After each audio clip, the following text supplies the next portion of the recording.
बिस्मिल्लाहिर्रहमानिर्रहीम। A very warm welcome to all of you in unique pre-FSC online lectures. मेरा नाम दानियाल है और आप सबके साथ कांस्टेंट इंटरेक्शन पिछले तकरीबन 2 माह से चल रही है। आप लोगों ने लास्टली जो है वो मेरे साथ इसको डिस्कस करते हुए चैप्टर 6 के ऊपर थे आप लोग, तो चैप्टर 6 से रिलेटेड जो चीज़ें हम लोग पढ़ रहे थे उनको रिकैप करते हुए अच्छा एक दफ़ा गो थ्रू करेंगे उसको और उसके बाद फिर आगे पास ऑन कर देंगे इसको। उम्मीद करता हूँ कि जितने भी लेक्चर्स आपने चैप्टर 6 से रिगार्डिंग सुने, मैंने ये कोशिश की मैं रिवाइज़ भी करवाऊँ उनको, आपको गो थ्रू भी करवाऊँ, वो आपके लिए बेनिफिशियल रहे होंगे। आपने चीज़ों को समझा होगा, जाना होगा और इम्प्रूव किया होगा। और साथ ये भी उम्मीद करता हूँ कि हर गुज़रते लम्हे के साथ आप बेहतरी की तरफ गए होंगे। तो लास्ट जो बेटा हमने टॉपिक किया था जिसको थोड़ा सा क्विक रिवाइज़ करेंगे और उसके बाद आगे बढ़ेंगे, वो है कंट्रोल ऑफ बैक्टीरिया। ठीक हो गया, बैक्टीरिया का कंट्रोल। अब इसमें मल्टीपल चीज़ें जो हमने इस वक्त पढ़नी है, जैसे सबसे पहली बात तो है कि ये चैप्टर है किंगडम प्रोकैरियोट्स का। थोड़ा सा ओवरव्यू करते हैं इसका। प्रोकैरियोट्स का क्या मतलब है? वो ऑर्गेनिज्म जिनमें ना तो न्यूक्लियस मौजूद है और ना ही मेम्ब्रेन बाउंड ऑर्गेनेल्स मौजूद हैं, उनको बोलते हैं प्रोकैरियोट्स। जो किंगडम है बेटा प्रोकैरियोट्स के रिगार्डिंग, इस किंगडम में 2 बेसिकली ऑर्गेनिजम्स इंक्लूडेड हैं, एक बैक्टीरिया है और दूसरा साइनोबैक्टीरिया है। एक बड़ी क्लास है बैक्टीरिया और साइनोबैक्टीरिया जिसमें बहुत सारे ऑर्गेनिजम्स शामिल होते हैं। बैक्टीरिया के बहुत सारे ग्रुप्स हैं। देन हमने पढ़ा कि इनकी शेप्स हैं।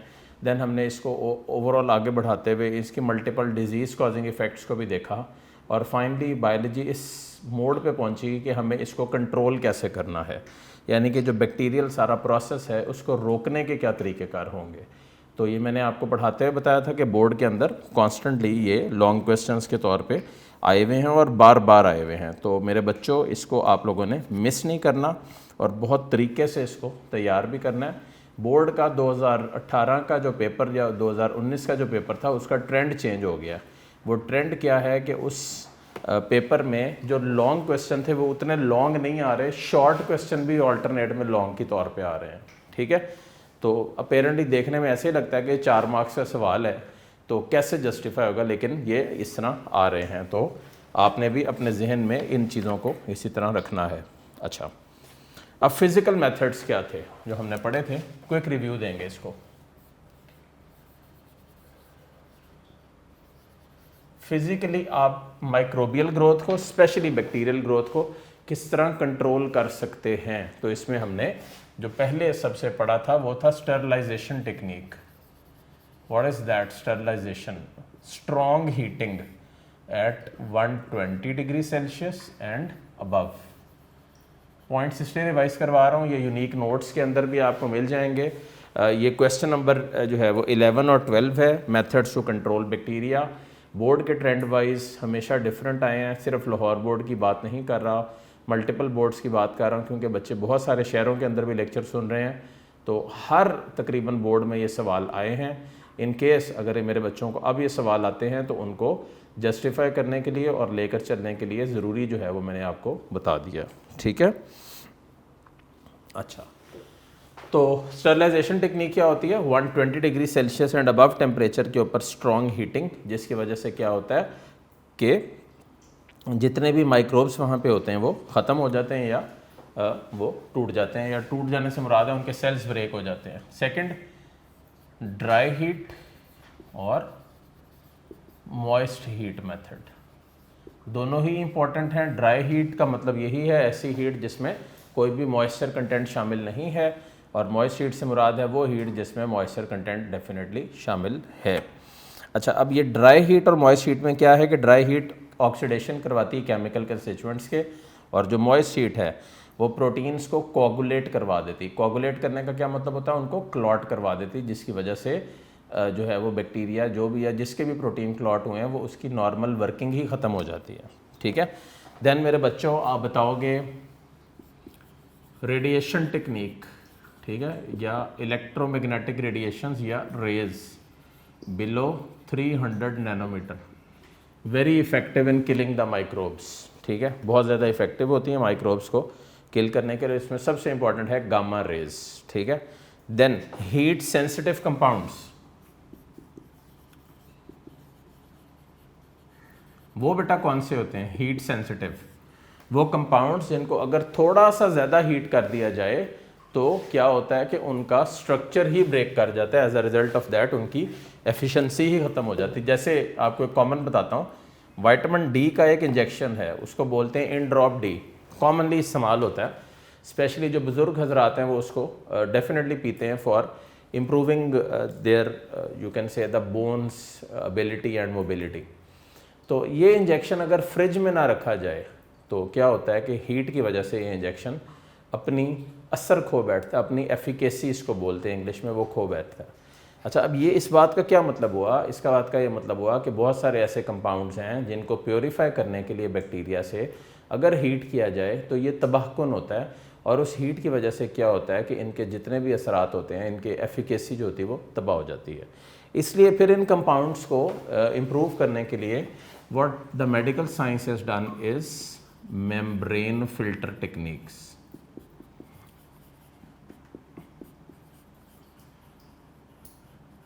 मेम्ब्रेन फिल्टर बेटा क्या होता है? मेम्ब्रेन फिल्टर यानी कि एक स्पेशल मेम्ब्रेन्स बनाए जाते हैं। आपने कभी अंडा तोड़ा हो तो अंडा तोड़ने की अंदरूनी साइड के ऊपर भी एक मेम्ब्रेन मौजूद होता है, लेकिन बात यह है कि जो मेम्ब्रेन अंडे के अंदर मौजूद है उसको वैसे नाम बता देता हूँ, उसको बोलते हैं वाइट लाइन मेम्ब्रेन। लेकिन क्या है कि वो नेचुरल मेम्ब्रेन है, उसके अंदर एक ख़ास पोर साइज़ होगा। इसके अलावा आर्टिफिशियल मेम्ब्रेन्स भी बनाए जाते हैं जिनके डेफिनेट पोर साइजेज होते हैं, जिनको फिर मेंटेन किया जाता है और एज सच फिर इस्तेमाल किया जाता है मल्टीपल इफेक्ट्स के लिए। ठीक है, तो ये आपके पास से बेटा with regards to a long question physical methods. Revise इसलिए करवा रहा हूँ कि इसी को लेक्चर को हम इंटरलिंक कर देंगे थर्ड पॉइंट के साथ। अब हम कर रहे हैं chemical methods. So the chemical methods to control bacteria are various like, अब chemical method नाम क्या शो कर रहा है? Chemicals जो बैक्टीरियल ग्रोथ को कंट्रोल करने के लिए इस्तेमाल होते हैं, उसमें सबसे इम्पोर्टेंट आजकल जिसका इवन वायरल अटैक में बहुत जिक्र है वो है antiseptics. What are antiseptics? The chemicals which are applied on living tissues, ठीक है, to control the growth of microbes, उनको बोलते हैं एंटीसेप्टिक्स।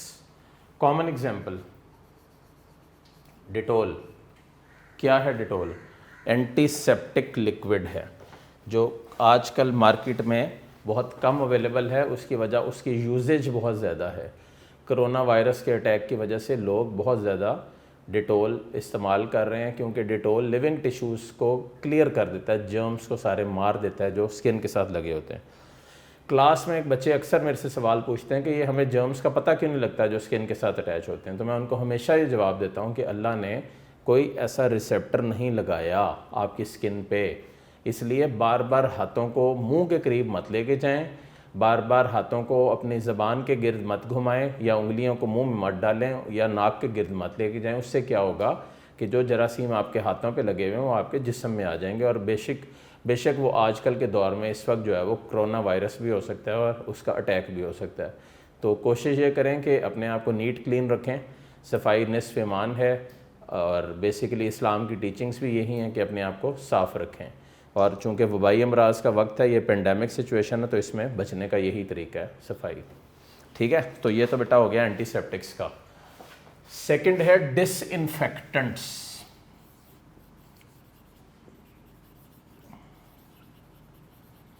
डिसइंफेक्टेंट्स क्या हैं? डिसइंफेक्टेंट्स बेसिकली उस तरह के केमिकल्स हैं जो नॉन लिविंग सरफेसेस के ऊपर अप्लाई होते हैं, नॉन लिविंग सरफेस के ऊपर अप्लाई किए जाते हैं। अब ये क्या होता है जी नॉन लिविंग सरफेस? ये वो सरफेसेस होती हैं नॉन लिविंग, जैसे एक ऑपरेशन थिएटर है, वहाँ पे किसी का हर्निया का ऑपरेशन होना है, गूगल करिएगा इसको, हर्निया का ऑपरेशन क्या होता है, या किसी का दिल का ऑपरेशन होना है, या किसी के मैदे में अल्सर का प्रॉब्लम है जिसकी वजह से वॉल्स में सुराख हो गया तो फौरी तौर पे ऑपरेशन होना है। तो इसमें क्या होता है कि जिस जगह पे, जैसे एक ऑपरेशन थिएटर के अंदर एक टेबल होती है लगी हुई, उसके ऊपर लाइट्स लगी होती हैं, तो सबसे पहले उस जगह को क्लीन किया जाता है, और क्लीन करने के लिए क्या इस्तेमाल होते हैं? डिसइंफेक्टेंट्स। क्या होते हैं यूज़? डिसइंफेक्टेंट, कॉमन बोलूँगा फिनोल, पोटेशियम परमैंगनेट, ये जितने भी माइक्रोब्स वहाँ पे लगे होते हैं उन सबको मार देती है। As a result of that बहुत इजी सर्वाइवल हो जाता है। ठीक हो गया। देन बेटा हमारे पास थर्ड है इसमें, ये जो वेजिटेटिव सेल्स की ग्रोथ को रोक देते हैं, थर्ड है हमारे पास इसमें एंटीबायोटिक्स।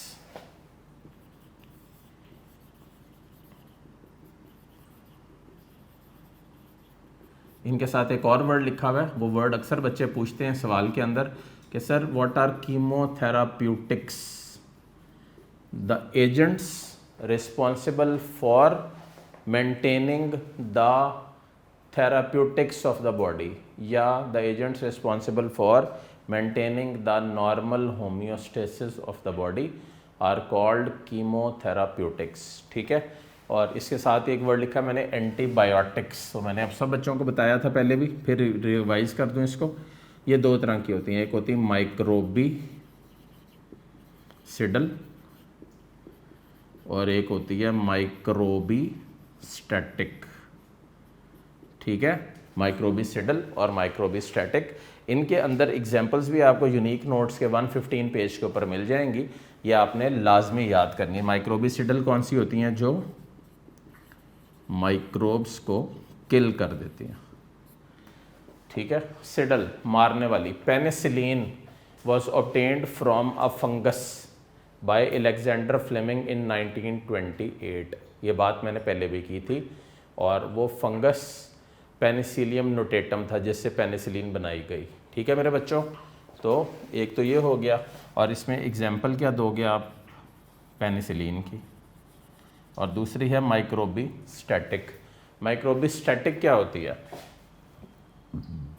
वो जो ग्रोथ ऑफ माइक्रोब्स को रिटार्ड कर दे। ठीक है, ग्रोथ ऑफ माइक्रोब्स को डिक्रीज या रिटार्ड कर दे, उसको बोलते हैं माइक्रोबीस्टैटिक। एग्जाम्पल, स्ट्रेप्टोमाइसिन का तो नाम मैट्रिक में भी मेरे बच्चों ने सुना होगा।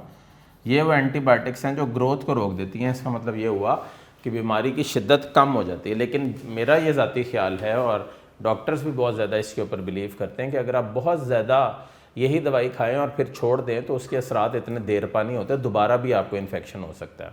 तो गर्ज है कि मसाइल दोबारा से एक दफ़ा फिर क्रिएट हो जाते हैं ज़िंदगी में। ठीक है, तो बेहतर हल यही है इसका कि जो है वो आप इसको इस अंदाज में करें कि ये ख़त्म हो जाए। तो गर्ज है कि ये तो बेटे कंट्रोल ऑफ बैक्टीरिया के हवाले से कुछ मेन पॉइंट्स है।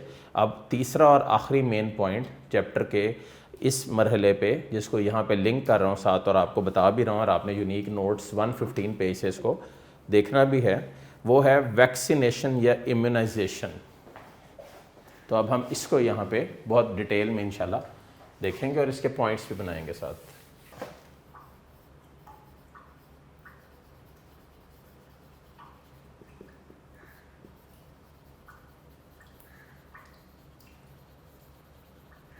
अब सबसे पहले बताएं कि वैक्सीनेशन या इम्यूनाइजेशन होती क्या है।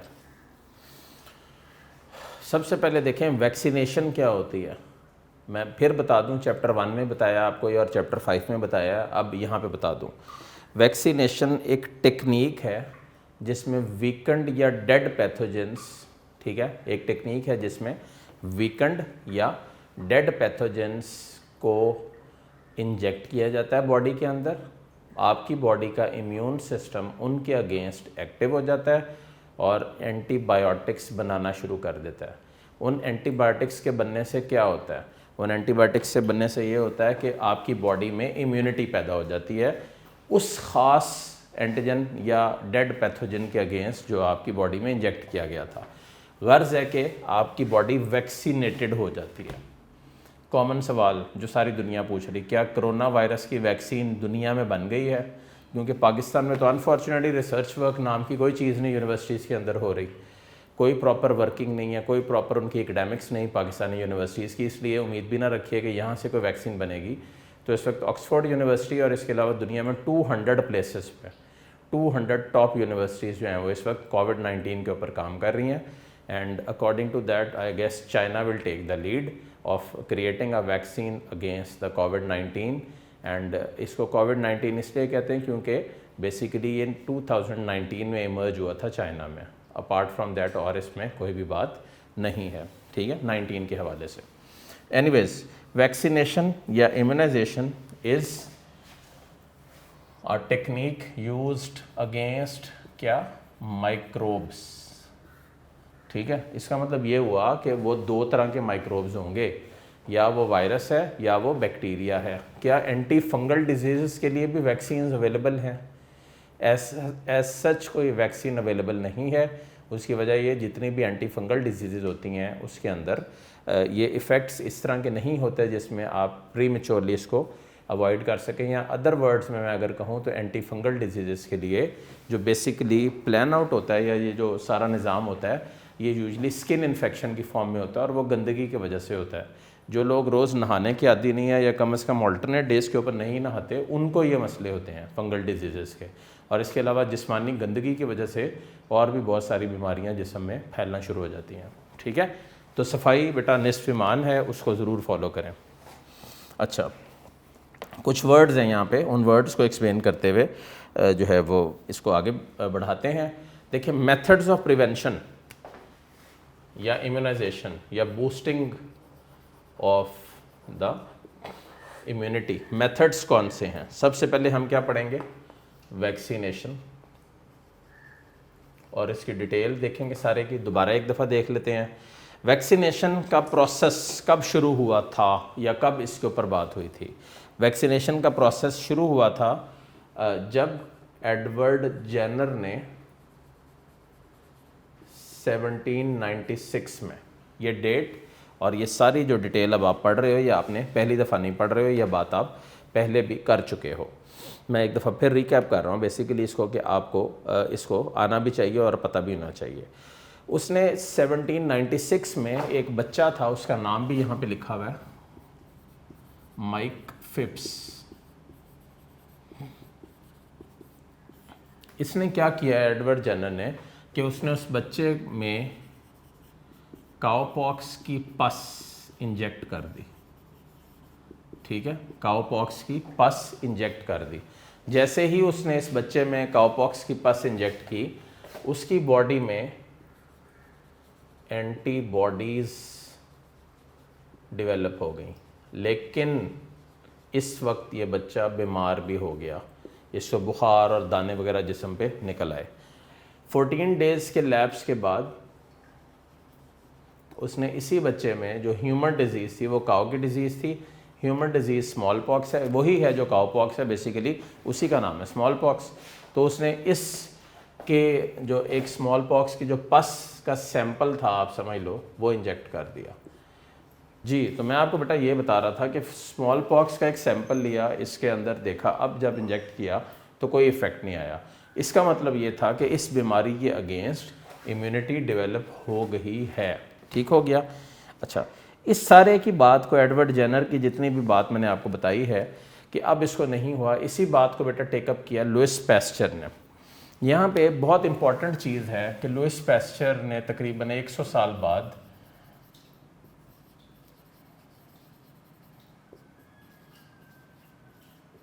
जो काम किया 1880s में, और फिर उसने इसी टेक्निक को जो एडवर्ड जेनर ने डिस्कवर की थी, उसने इसका नाम रखा वैक्सीनेशन। तो उसकी बेटा यहाँ पे डिस्कवरीज दी हुई हैं, जो मैंने यूनिक नोट्स में पॉइंट टू पॉइंट आपको क्लासिफाई कर दी हैं। आपने ये करना है कि नोट्स को सामने रख के एक दफ़ा देखनी भी है। मैं आपको थोड़ा सा ये पढ़ के भी सुनाऊंगा सो दैट आपको क्लियर भी हो जाए। Pasteur made many discoveries concerning the cause and prevention of infectious diseases. बेटा ये क्या होती हैं इन्फेक्शियस डिजीजेस? वो बीमारियां जो इन्फेक्शन कॉज करें उनको बोलते हैं इन्फेक्शियस डिजीजेस, ठीक हो गया।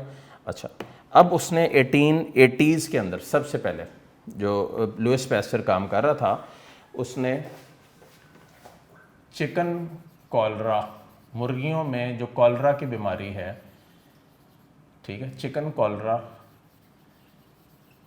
का आइसोलेट किया कॉजेटिव एजेंट, ठीक है, जो कॉजेटिव एजेंट था वो उसने अलहदा किया, इसमें से बाहर निकाल लिया कॉजेटिव एजेंट, ठीक है। एक पॉइंट तो ये हो गया।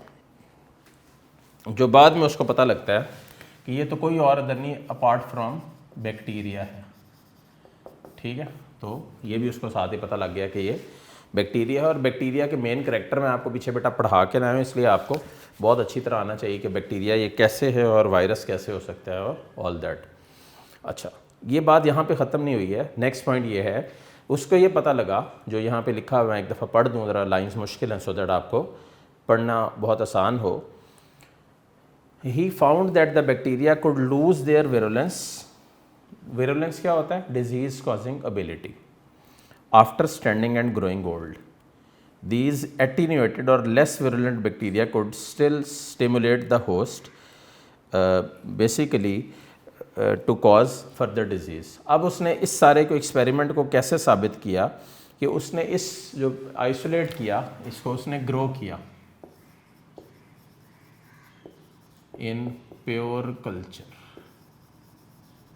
ठीक है, ग्रो किया इसको प्योर कल्चर के अंदर। किसको? वो बैक्टीरिया जो चिकन कॉलरा कॉज करता था मुर्गियों में। अच्छा, ये जो प्योर कल्चर है ये बेटा क्या होता है? ऐसा कल्चर जिसमें कोई भी माइक्रोब्स शामिल नहीं होते और सिर्फ एक ही बैक्टीरिया हो या जो भी ऑर्गेनिज्म है जिसका भी कल्चर है उसको बोलते हैं प्योर कल्चर। ठीक है। अच्छा, उसके बाद और उसने इसमें टेक्निक्स कौन सी डिवाइस की? जो रॉबर्ट कॉच ने डिफ़ाइन की थी वो। अच्छा, उसके बाद उसने क्या किया?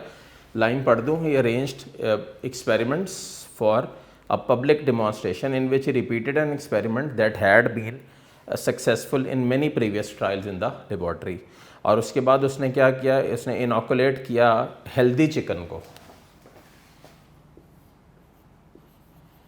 इंजेक्ट किया किसको? हेल्दी चिकन को।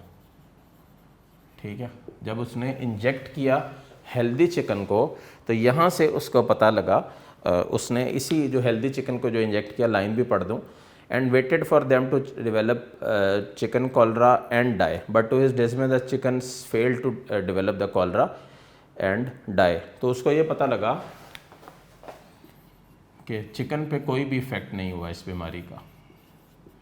चूँकि ये पब्लिक डेमोन्स्ट्रेशन थी, लोग वहाँ पे खड़े हुए थे और उसको लोगों को पता था कि उसने ये बताया था कि यहाँ पे पब्लिक डेमोन्स्ट्रेट हो रही थी यहाँ पे ना, तो इसलिए जब उसने ये कल्चर जब ग्रो करके उसने किया तो उसने कहा कि ये जैसे मैं टीका लगाऊंगा एक आधे दिन में ये मुर्गी मर जाएगी। लेकिन क्या हुआ कि मुर्गी नहीं मरी। रीज़न, बुनियाद बनी इस टर्म की, उसको बोलते हैं वैक्सीनेशन। अगर आप वीकेंड या ओल्ड कुछ पुराना कल्चर इंजेक्ट कर दो तो उस कल्चर की वजह से कोई भी एज सच नुकसान नहीं होता। यही वैक्सीनेशन थी जिसकी बुनियाद पे पहले जानवरों में और फिर इंसानों की वैक्सीनेशन शुरू की गई। ठीक है। अच्छा, ही सून, आगे देखें, reviewing each steps of the experiment, ये मैं बुक से पढ़ रहा हूँ आपकी सहूलत के लिए। Pasture found that he had accidentally use the culture several weeks old instead of fresh one growing specially for the demonstration. He soon discovered that somehow bacteria could lose their virulence. What is virulence? Disease causing ability after standing and growing old. तो जैसे जैसे वो old होते गए उन्होंने अपनी disease causing ability ही lose कर दी.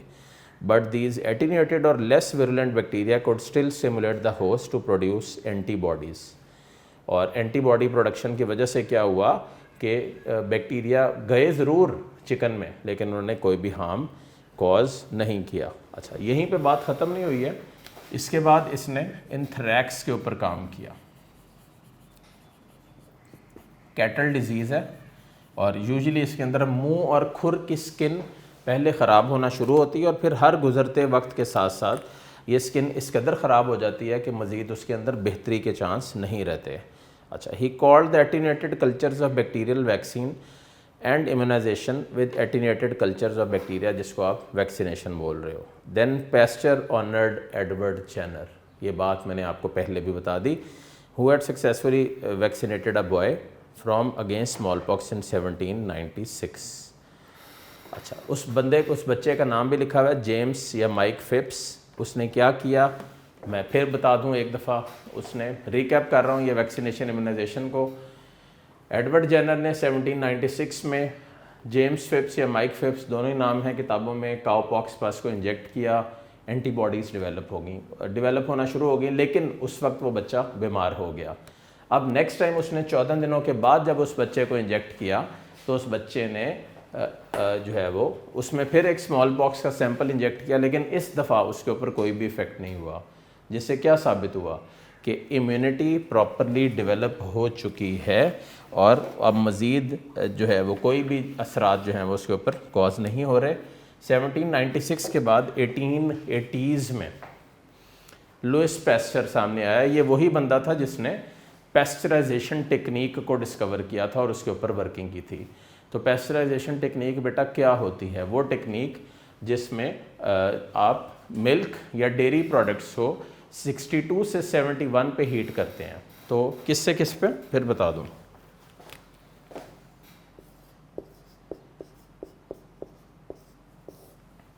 इतने टेम्परेचर पे हीट करने से क्या होता है कि जितने भी माइक्रोब्स होते हैं जो यहाँ पे ग्रो कर गए होते हैं वो मर जाते हैं। As a result of that उनका ये इशू ही ख़त्म हो जाता है। अच्छा, अब मतलब उनके अंदर जो बीमारी का आंसर है वो ख़त्म हो जाता है। इसलिए कहते हैं ना कि जो गवाले से दूध लेते हैं उसको उबाल के इस्तेमाल करना चाहिए। उबालने से क्या होता है, हीट जब आप करते हैं और स्लो हीट करनी चाहिए, उससे क्या होता है कि माइक्रोबियल इफेक्ट ख़त्म हो जाता है। अच्छा, सेकंड उसने क्या किया लुइस पैस्चर ने कि उसने चिकन कॉलरा का जो कॉज था बैक्टीरियम उसको आइसोलेट किया। फिर उसने उसको प्योर कल्चर में ग्रो किया और फिर लोगों को उस वक्त इकट्ठा किया। ज़ाहिर उस वक्त इंटरनेट वगैरह का दौर तो नहीं था। उसने पब्लिक को इकट्ठा किया, उनको कहा कि ये देखो अब मैं ये टीका लगाऊंगा तो ये चूज़े मर जाएंगे, लेकिन ये चूज़े नहीं मरे। उससे क्या साबित हुआ कि वो जो कल्चर उसने टीका लगाया था जिसका वो बहुत दिन पुराना था और उसकी जो विरुलेंस थी, जो डिजीज़ कॉजिंग एबिलिटी थी, वो कम हो गई थी। ठीक हो गया, जिसकी वजह से क्या हुआ कि कोई ऐसा इफ़ेक्ट नहीं हुआ। और फिर उसने यहीं से वैक्सीनेशन टेक्निक डिस्कवर की। देन उसने एंथ्रैक्स के ऊपर भी वैक्सीनेशन टेक्निक अप्लाई की और एंथ्रैक्स मैंने आपको बता दिया मुंह और खुर की बीमारी को बोलते हैं। और यहीं से उसने लैटिन वर्ड वैका मीन्स काओ से ये वैक्सीनेशन टेक्निक निकाली और उसने बैक्टीरिया के अगेंस्ट वैक्सीनेशन की। थर्ड जो आप मेन पॉइंट लिखेंगे इसके अंदर वो है हाइड्रोफोबिया या रेबीज। ये बेटा क्या होता है हाइड्रोफोबिया या रेबीज? रेबीज एक ऐसी बीमारी है जो पागल कुत्ते के काटने से, पागल बिल्ली के काटने से, पागल फॉक्स इवन के या लोमड़ी या भेड़िए के काटने से भी कॉज हो जाती है। ठीक है, तो इसमें क्या होता है कि अगर इंसान को वक्त पे वैक्सीन ना मिले तो जो टॉक्सिन कुत्ते ने अपने दांतों से उसमें इंजेक्ट किए होते हैं वो ताकतवर, जिसे कहते हैं तगड़े होते जाते हैं और फिर क्या होता है कि उसके अंदर सिम्टम्स अलामात कॉज कर देते हैं और वो अलामात बहुत सीवियर और सीरियस होती हैं। तो लुइस पैस्चर ही वो बंदा था जिसने इसकी वैक्सीन डेवलप की। ठीक है, तो इसकी वैक्सीन डेवलपमेंट में भी लुइस पैस्चर का ही रोल था और लुइस पैस्चर की वजह से जो इंसानों को प्रॉब्लम थी वो ख़त्म हो गई। पहले नाफ में 18 इंजेक्शंस लगाए जाते थे जिसको कुत्ता काट जाता था या बिल्ली काट जाती थी, नाफ नेवल पॉइंट पे। ठीक है, और बहुत तकलीफ दे होता था क्योंकि नेवल पॉइंट डेफिनेटली बॉडी का एक तो मेन पॉइंट है और दूसरा ये है कि बहुत ही सॉफ्ट और डेलिकेट पॉइंट है। लेकिन जैसे जैसे वक्त गुजरा मेडिकल साइंस ने तरक्की की, अब एक ही इंट्रामस्कुलर इंजेक्शन होता है जो लगाया जाता है। लेकिन अगर इस इंजेक्शन को लगाते हुए आप लेट कर दो इसको तो डेफिनेटली आप इसके सफ़रर होगे, आप मसले का शिकार हो जाओगे। ठीक है बेटा, तो ये था बेटे आज का topic, explain the various methods to control the bacteria. अभी आपने जो कुछ पढ़ा इसमें मैं 1 मिनट में रिकैप कर दूं। सबसे पहले अगर ये लॉन्ग क्वेश्चन आए तो इस तरह आता है usually, describe physical methods to control bacteria. तो बेटे अगर फिज़िकल मेथड्स में आ जाए तो सबसे पहले तो आप ये भी बता सकते हो कि फ़िज़िकली किन किन तरीक़ों से बैक्टीरिया को कंट्रोल किया जा रहा है। ठीक है, किन किन तरीक़ों से फ़िज़िकली, जैसे स्टरलाइजेशन टेक्निक, जैसे हीटिंग टेक्निक जिसमें दोनों हैं, ड्राई हीट भी और मॉइस्ट हीट भी है, जैसे electromagnetic rays below 300 nanometre, example gamma rays, जैसे हीट सेंसिटिव कंपाउंड्स जिसमें क्या है हीट सेंसिटिव कंपाउंड्स के अंदर एंटी सीरास हैं और इसी तरह और एंटीबायोटिक्स हैं जिनको अगर ज़्यादा हीट करो तो उनकी एफिकेसी ख़त्म हो जाती है। इन सब के साथ भी ये तरीका अपनाया जा सकता है। ठीक हो गया, तो मेरे बच्चों इन सारी टेक्निक्स को और तरीक़ों को मद्देनज़र रखना है। फिर आ जाते हैं केमिकल मेथड्स पे। इसमें सबसे इम्पॉर्टेंट है एंटीसेप्टिक्स। फिर क्या है आपके पास केमिकल मेथड्स में एक एंटीसेप्टिक्स है, फिर डिसइंफेक्टेंट्स हैं, फिर वैक्सीनेशन या इम्यूनाइजेशन है। और मैं इसी के ऊपर बताने लगा था आपको कि सबसे पहले आप इसमें अगर ये आ जाता है तो वैक्सीनेशन या इम्यूनाइजेशन के अंदर बताइएगा कि वैक्सीनेशन की बुनियाद किसने डाली। तो किसने डाली थी? एडवर्ड जेनर ने 1796 में। देन मेरे बच्चों ये तरीका बता के फिर आ जाना लुइस पैस्चर की कंट्रीब्यूशंस के ऊपर, और फिर ये तीनों कंट्रीब्यूशंस लिखना कि उसने पहले चिकन कॉलरा पे कैसा एक्सपेरिमेंट किया, फिर उसने एंथ्रैक्स की वैक्सीन डिस्कवर की, और इसी तरह उसने जो हाइड्रोफोबिया या रेबीज़ एक बीमारी है जो इसकी मैंने डिटेल बता दी, इसमें पानी से नफरत होती है, अगर वक्त गुजरता जाए तो इंसान पागल कुत्ते की तरह भौंकना भी इवन शुरू कर देता है। ये सब उसने किया। ठीक है, उम्मीद करता हूँ कि आज का लेक्चर आपके लिए अच्छा रहा होगा। बुक में इसकी वर्डिंग काफ़ी डिफ़िकल्ट है, तो कोशिश ये कीजिएगा कि वर्डिंग को प्रॉपरली रिवाइज़ करने के बाद फिर आप इसकी अटैम्प्ट पे जाइएगा, और जब भी इसका टेस्ट है उससे पहले ये टॉपिक ज़रा आपको मेहनत तलब होंगे और इसमें आपको दिल लगा के मेरा बेटा पढ़ना पड़ेगा। इंशाल्लाह नेक्स्ट टाइम हम एंटीबायोटिक्स का टॉपिक शुरू करेंगे जो 2017-18 में बोर्ड का लॉन्ग क्वेश्चन आया हुआ है। मुझे अपनी दुआओं में याद रखिएगा और दिल लगा के पढ़िए, 5 वक्त नमाज़ पढ़िए, कुरान पाक की ज़रूर तिलावत करें आजकल, और अल्लाह ताला आप सबको महफूज रखे। आमीन। अल्लाह हाफ़िज़।